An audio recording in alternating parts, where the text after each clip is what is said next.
Bismillahirrahmanirrahim. Assalamualaikum warahmatullahi wabarakatuh. Alhamdulillahirrabbilalamin. Allahumma salli ala sayyidina Muhammadin wa ala ali sayyidina Muhammad.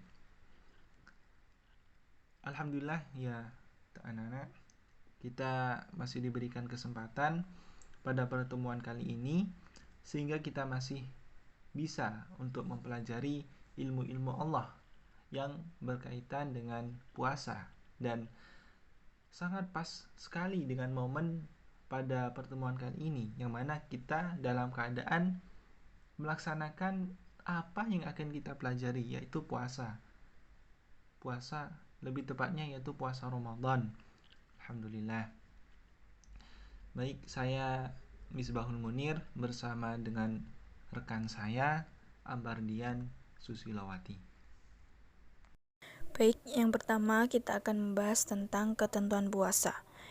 Yang pertama, yakni pengertian puasa. Puasa atau shaum menurut bahasa adalah al-imsak, yang artinya menahan.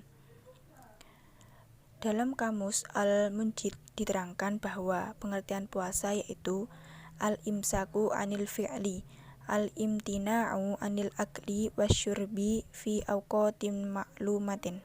Artinya menahan diri dari berbuat, yakni menahan diri dari makan dan minum pada waktu-waktu yang tertentu. Pengertian puasa menurut syara dapat dilihat di dalam penjelasan ulama bermadhab Asy-Syafi'i sebagai berikut, yakni fahuwa al-imsaku anil muftirati min tulu'il fajri ila ghurubisy syamsi ma'aniyati. Artinya, puasa adalah menahan diri dari hal-hal yang membatalkan puasa sejak terbit fajar hingga terbenam matahari dengan niat puasa. Dapat disimpulkan bahwa pengertian puasa adalah menahan diri dari makan, minum, jima atau bersetubuh, serta segala sesuatu yang dapat merusak dan membatalkan ibadah puasa sepanjang siang hari sesuai dengan cara dan syarat yang telah ditetapkan oleh syara. Hal ini berarti wajib imsak mulai dari waktu terbit fajar, yakni awal azan subuh, sampai terbenamnya matahari, yakni awal azan waktu maghrib. Yang kedua yakni syarat puasa. Syarat-syarat puasa ini dapat dibagi menjadi dua macam. Yang pertama, syarat wajib puasa.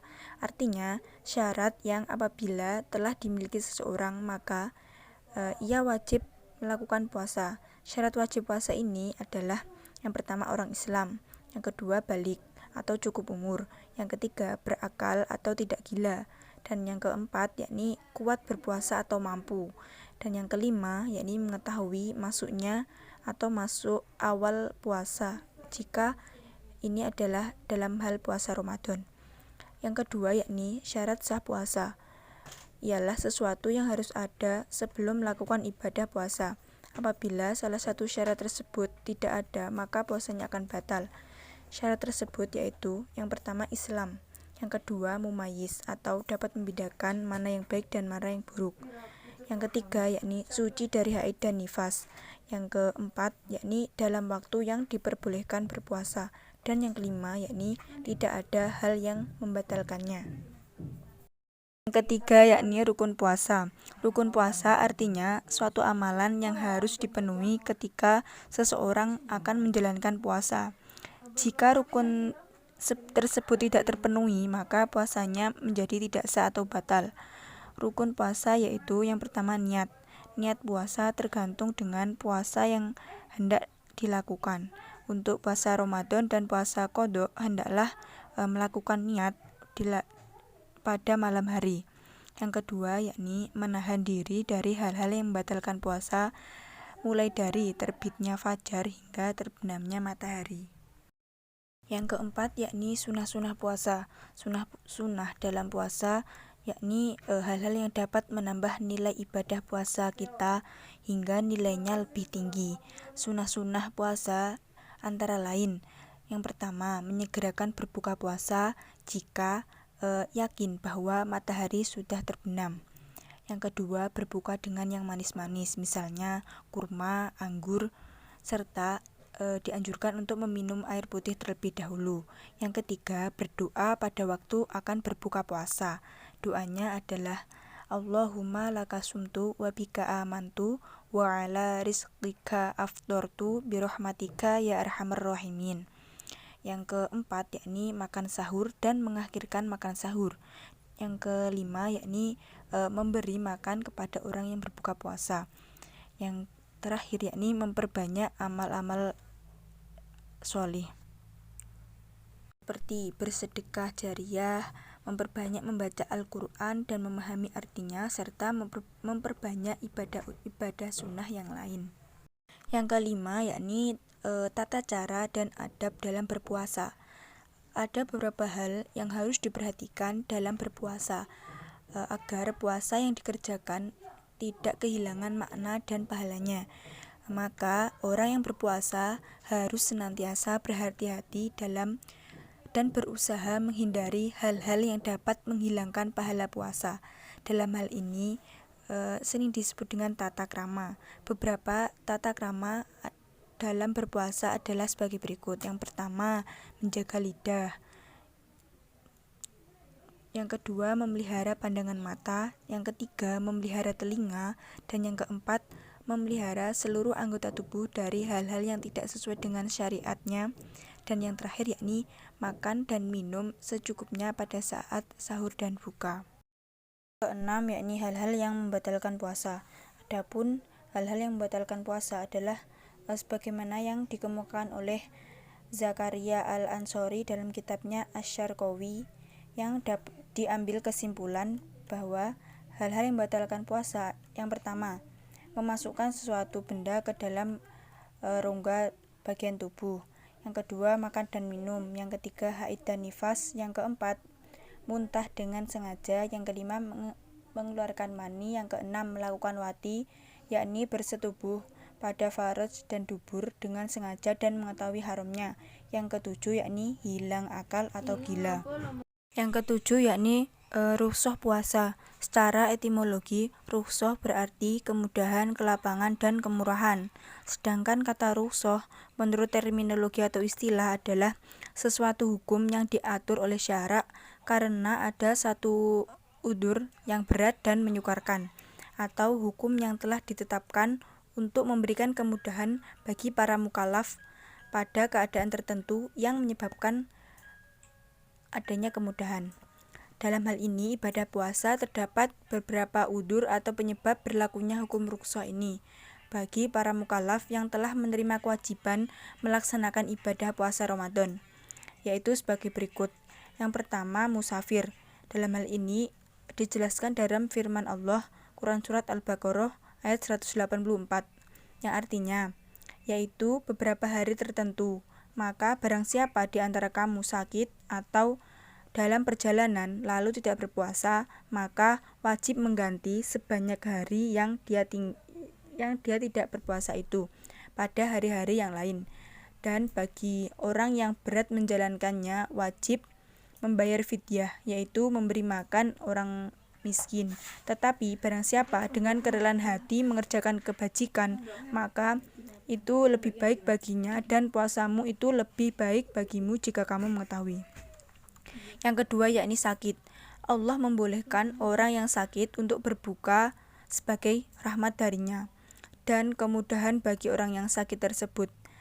Sakit yang membolehkan berbuka adalah sakit yang apabila dibawa orang tersebut berpuasa akan menyebabkan suatu madorot atau menjadi semakin parah penyakitnya, atau bisa jadi dikhawatirkan terlambat kesembuhannya. Yang ketiga, wanita hamil dan menyusui. Adapun bagi wanita hamil dan menyusui, apabila dia sanggup melaksanakan puasa tetapi dia khawatir akan membahayakan kandungan dan bayinya, maka ia mendapatkan rukhsah untuk berbuka dengan kewajiban membayar qadha puasa dan membayar fidyah. Yang keempat yakni lansia. Ibnu Abbas radhiyallahu anhu berkata, kakek dan nenek yang lanjut usia yang tidak mampu berpuasa, maka harus memberi makan setiap harinya bagi orang miskin. Hadis riwayat Bukhari nomor 4505. Maka lansia diberi keringanan atau rukhsah berpuasa, namun tetap menggantinya dengan tetap membayar fidyah. Yang kedelapan adalah faedah berpuasa.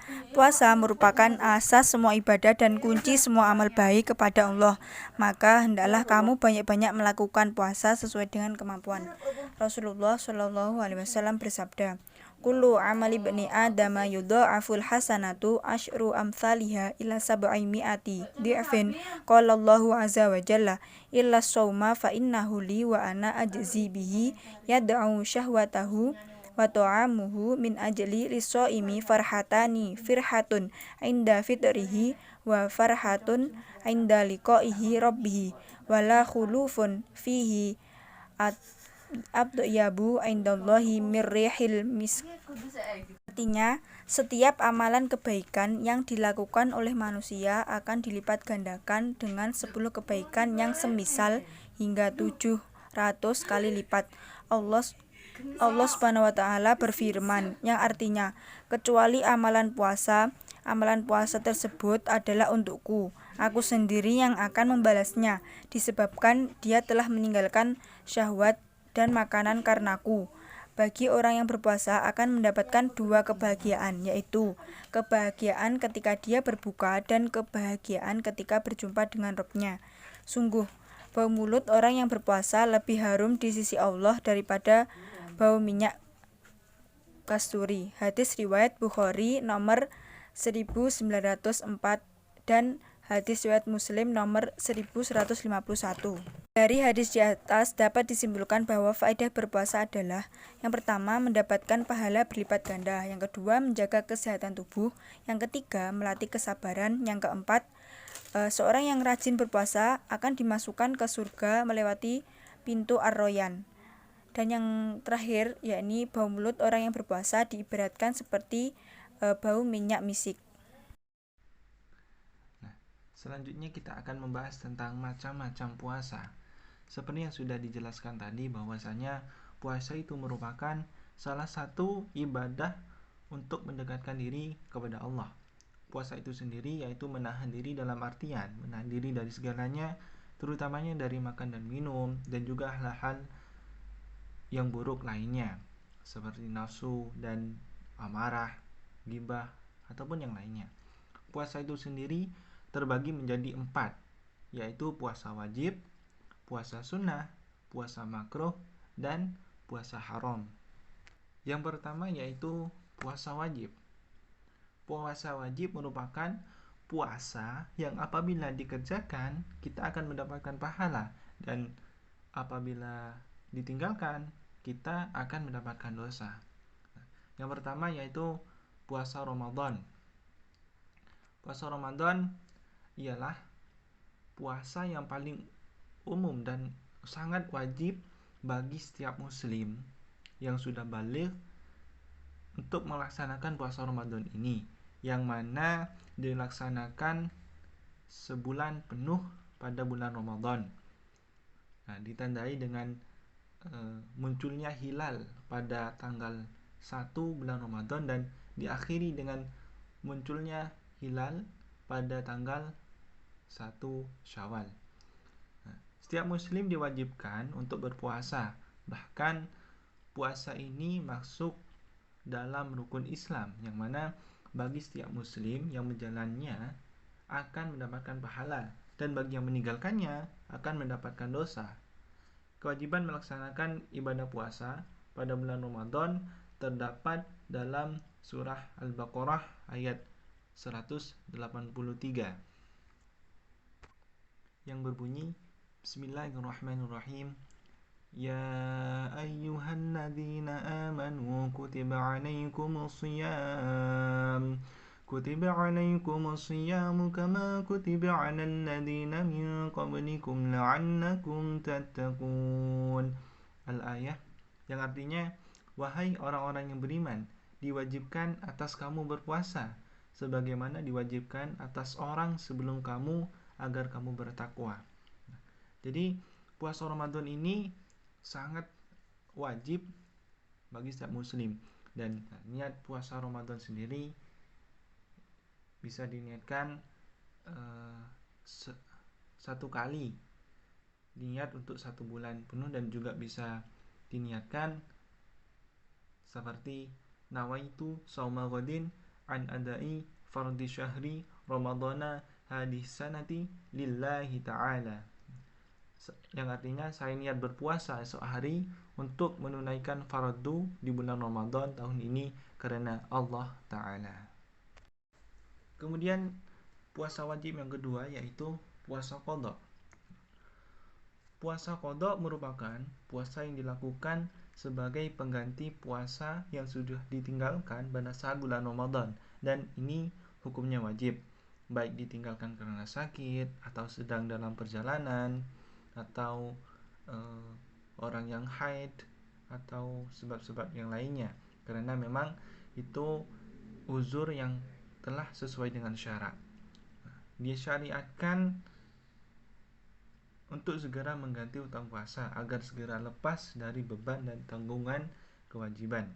Puasa qadha diatur dalam surah Al-Baqarah ayat 184 yang berbunyi Bismillahirrahmanirrahim ayyaman ma'dudat faman kana minkum maridan aw ala safarin fa'iddatun min ayyamin ukhar وعلى الذين يطيقونه فدية طعام مسكين فمن تطوع خيرا فهو خير له وأن تصوموا خير لكم إن كنتم تعلمون.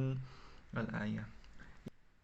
Artinya yaitu beberapa hari tertentu, maka barang siapa di antara kamu sakit atau dalam perjalanan lalu tidak berpuasa, maka wajib mengganti sebanyak hari yang dia tidak berpuasa itu pada hari-hari yang lain.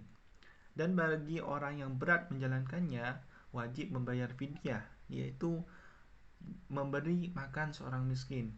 Tetapi barang siapa dengan kerelaan hati mengerjakan kebajikan, maka itu lebih baik baginya, dan puasamu itu lebih baik bagimu jika kamu mengetahui. Syekh Sulaiman Al-Bujairimi dalam Hasyiatul Iqna disebutkan bahwa disyaratkan memasang niat di malam hari bagi puasa wajib seperti puasa Ramadan, puasa qadha ataupun puasa nazar. Jadi puasa niatnya itu dibaca dan diniatkan pada malam harinya, bukan setelah subuh misalnya terus kemudian keinget, oh iya aku mau puasa Ramadan, itu tidak boleh, diniatkan setelah subuh begitu. Niat puasa qadha itu sendiri yaitu nawaitu sauma ghadin an qada'in fardhi syahri ramadana lillahi ta'ala. Artinya aku berniat untuk mengqadha puasa bulan Ramadan esok hari karena Allah Ta'ala.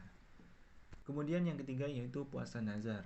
Puasa nazar merupakan jenis ketiga dari puasa wajib.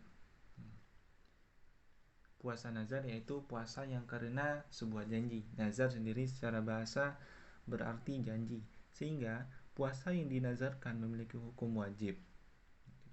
Ketentuan mengenai wajibnya menunaikan nazar ini tertera dalam Al-Quran surah Al-Insan ayat ke-7, yang artinya mereka memenuhi nazar dan takut akan suatu hari yang azabnya merata di mana-mana. Al-Quran surah Al-Insan surah ke-76 ayat ke-7. Puasa nazar hanya bisa diniatkan pada puasa yang sebelumnya sunnah. Sebaliknya, pada puasa yang sudah wajib, maka hal itu tidak bernilai nazar sama sekali. Begitupun pada puasa yang haram, maka nazarnya batal. Niat puasa nazar yaitu nawaitu saumal nadari lillahi ta'ala. Artinya aku niat puasa nazar karena Allah Ta'ala. Kemudian puasa wajib yang keempat yaitu kifarat atau kafarat. Itu puasa yang wajib dikerjakan karena melanggar sesuatu peraturan yang telah ditentukan. Hukum puasa kafarat adalah wajib dilaksanakan jika terjadi hal-hal sebagai berikut. Misalnya, tidak mampu memenuhi nazar.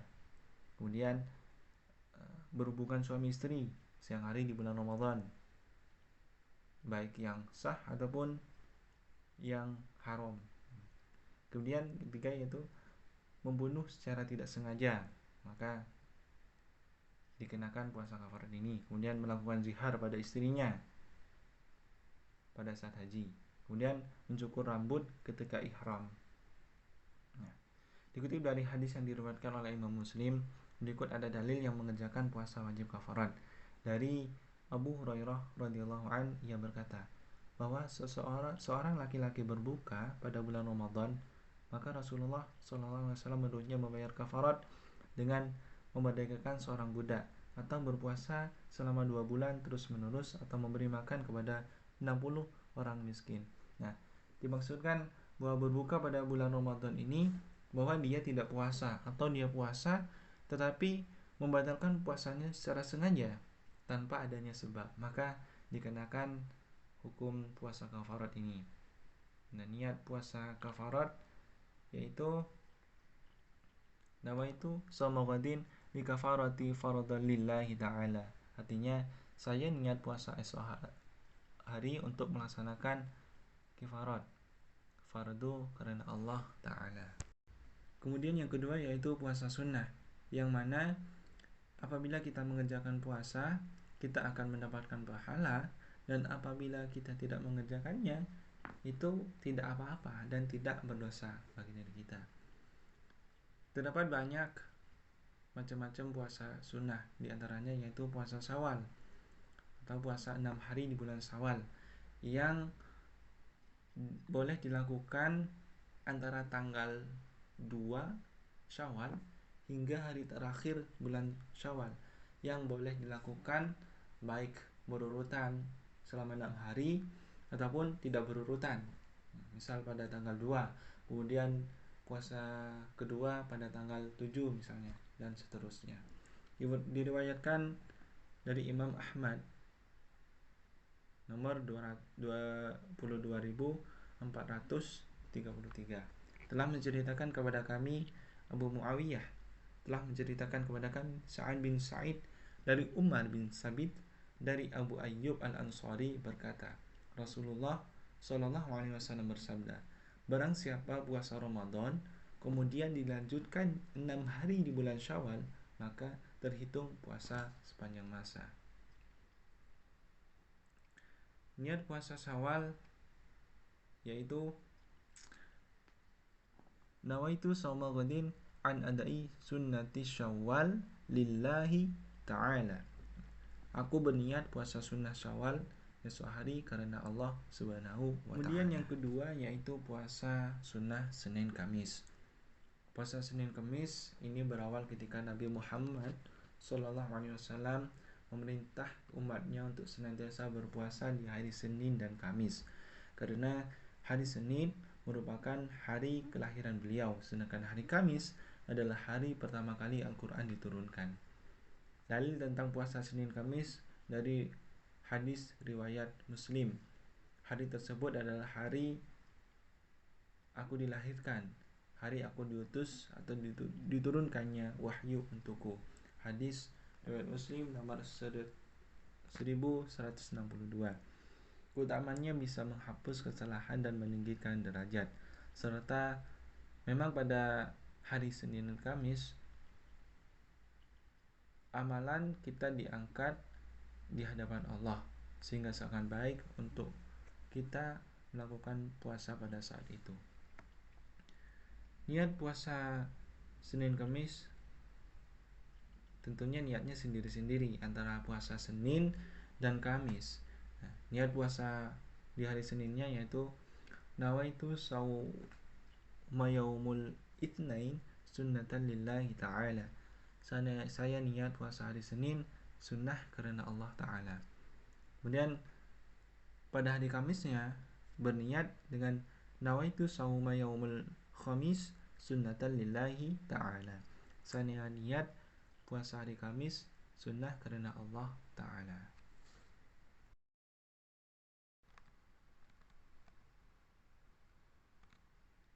Kemudian selanjutnya yaitu puasa tarwiyah.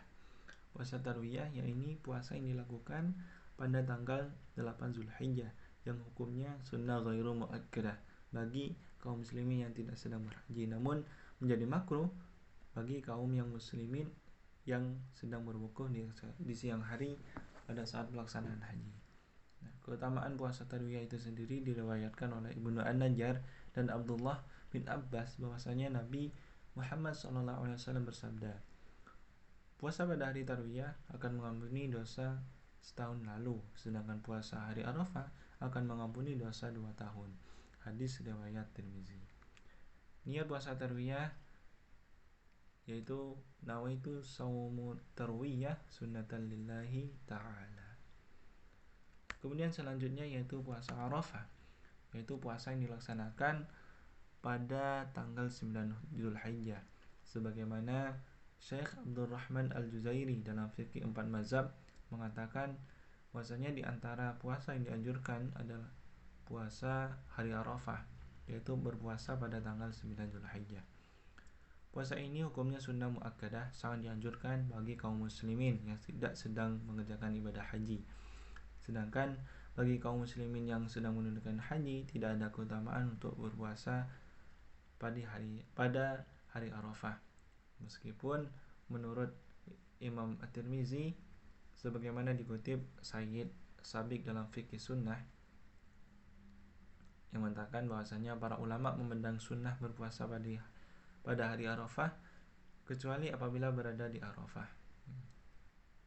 Seperti yang sudah dikatakan sebelumnya bahwasanya keutamaan puasa sunnah Arafah ini yaitu menghapuskan dosa 2 tahun.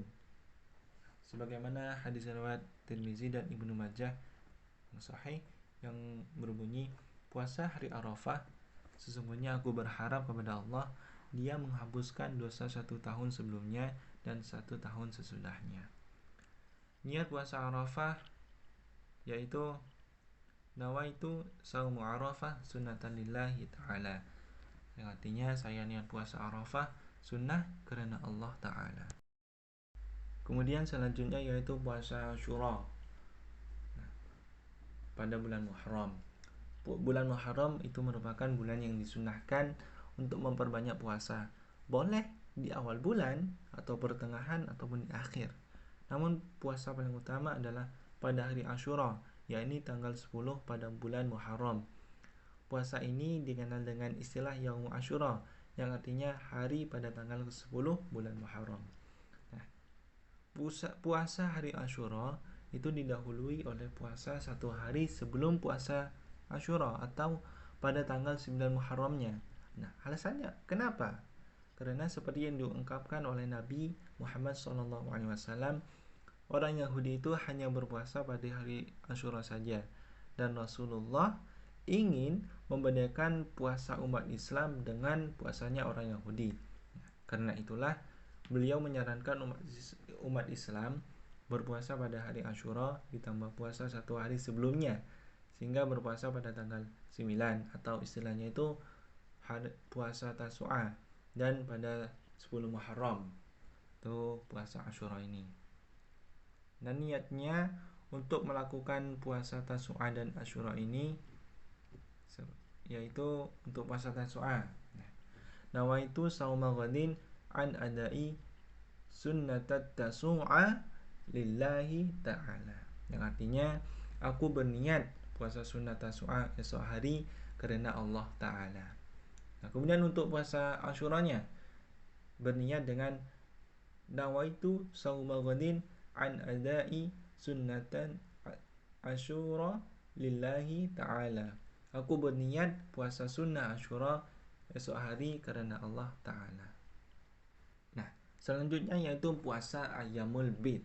Nah, umat Islam itu disunahkan berpuasa minimal 3 kali dalam sebulan.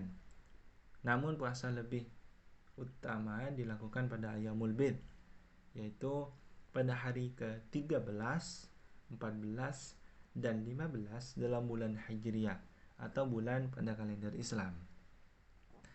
Ayyamul Bid ini sendiri mempunyai arti hari putih karena pada malam-malam tersebut bulan purnama bersinar dengan sinar rembulannya yang putih.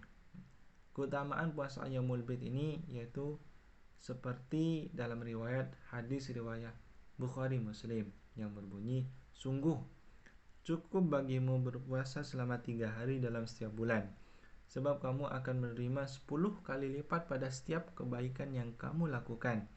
Karena itu, maka puasa Ayyamul Bid sama dengan berpuasa setahun penuh. Dalam riwayat lain dari Abu Hurairah radhiyallahu anhu, Rasulullah SAW mewasiatkan padaku 3 nasihat yang aku tidak meninggalkannya hingga aku mati. Yang pertama, berpuasa 3 hari setiap bulan. Kemudian yang kedua, mengerjakan sholat duha. Kemudian yang ketiga, mengerjakan sholat witir sebelum tidur. Niat puasa Ayyamul Bid yaitu nawaitu sauma ayyamul bid sunnatan lillahi ta'ala. Saya berniat puasa Ayyamul Bid sunnah karena Allah Ta'ala. Kemudian selanjutnya yaitu puasa Daud, puasa yang dilakukan secara berselang-seling. Misalnya hari ini berpuasa, besok tidak. Kemudian besoknya lagi kita puasa, besoknya lagi tidak puasa. Sebagaimana dari Abdullah bin Amr radhiyallahu an berkata bahwasanya Rasulullah Shallallahu alaihi wasallam bersabda, salat sunnah yang paling dicintai oleh Allah adalah salat seperti Nabi Daud alaihissalam, dan puasa sunnah yang paling dicintai Allah adalah puasa seperti Nabi Daud alaihissalam. Beliau tidur separuh malam, lalu salat sepertiganya dan tidur 1/6-nya lagi. Beliau puasa sehari dan berbuka sehari. Hadis riwayat Bukhari. Niat puasa Daud yaitu nawaitu sauma Daud sunnatan lillahi ta'ala. Selain puasa sunnah dan puasa wajib, juga ada yang namanya puasa makruh, yang mana puasa yang mana kita lebih baik untuk meninggalkannya.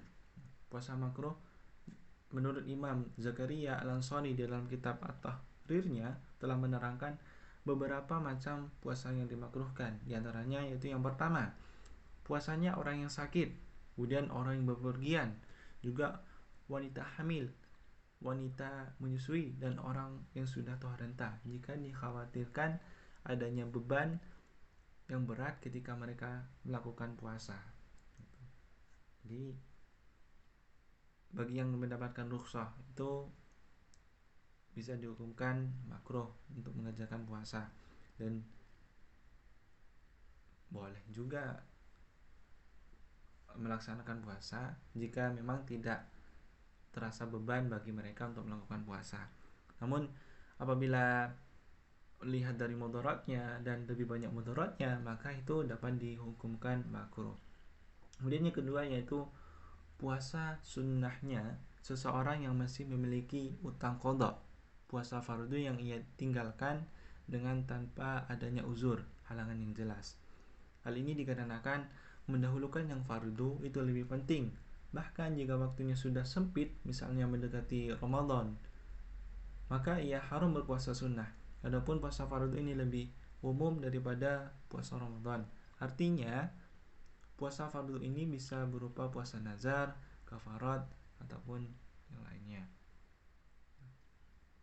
Yang ketiga yaitu menyendirikan puasa atau mengkhususkan puasa pada hari Jumat ataupun hari Sabtu atau Ahad, karena terdapat hadis yang melarang puasa khusus di hari tersebut. Adapun hadis larangan puasa khusus di hari Jumat tersebut diriwayatkan oleh Imam Al-Bukhari dan Muslim, yang berbunyi dari Muhammad bin Ibnu Abbad, ia berkata, aku bertanya kepada Jabir radhiyallahu anhu, apakah Nabi SAW melarang puasa di hari Jumat? Kemudian ia menjawab, iya, Selain Abi Asim, rawi menambahkan yakni jika ia mendirikan atau mengkhususkan puasa di hari Jumat gitu. Nah, sedangkan larangan puasa di hari Sabtu adalah sebagaimana hadis yang dinilai hasan oleh Imam At-Tirmizi. Rasulullah Shallallahu Alaihi Wasallam bersabda, janganlah puasa di hari Sabtu kecuali hari yang telah Allah fardukan kepada kalian. Selain hadis tersebut, ada pelarangan puasa di hari Sabtu karena orang Yahudi telah memuliakan hari Sabtu. Begitu pula dengan orang Nasrani yang memuliakan hari Ahad.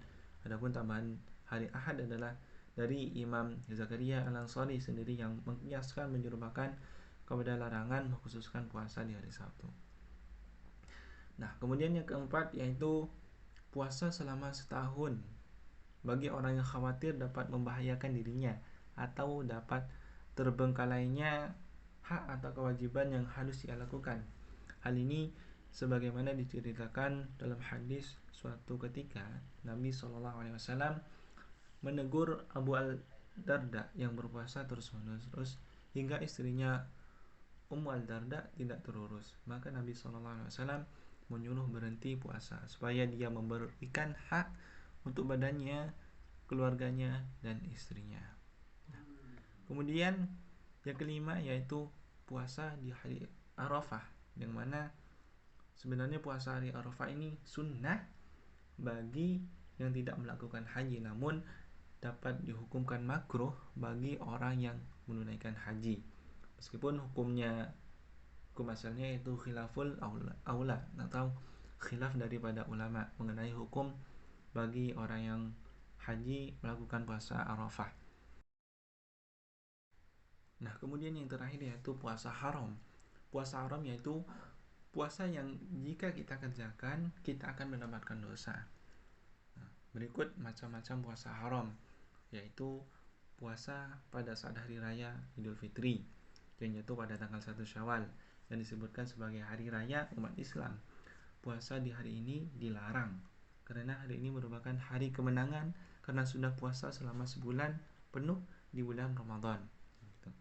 Dan yang kedua, puasa pada saat Idul Adha pada tanggal 10 Zulhijjah karena merupakan hari raya kurban serta hari raya kedua bagi umat Islam. Jadi puasa pada hari Idul Adha itu dilarang. Kemudian juga pada hari tasyrik, yaitu pada tanggal 11, 12, dan 13 Zulhijjah setelah hari raya kurban. Kemudian yang terakhir yaitu puasa setiap hari atau sepanjang tahun serta selamanya, karena dikhawatirkan dapat memberikan mudarat kepada diri kita sehingga kita lalai terhadap kewajiban kita kepada Allah Subhanahu wa taala. Itulah dari kami mengenai bab tentang puasa. Kurangnya dari kami mohon maaf. Wallahu a'lam bishawab. Sekian dari kami. Assalamualaikum warahmatullahi wabarakatuh.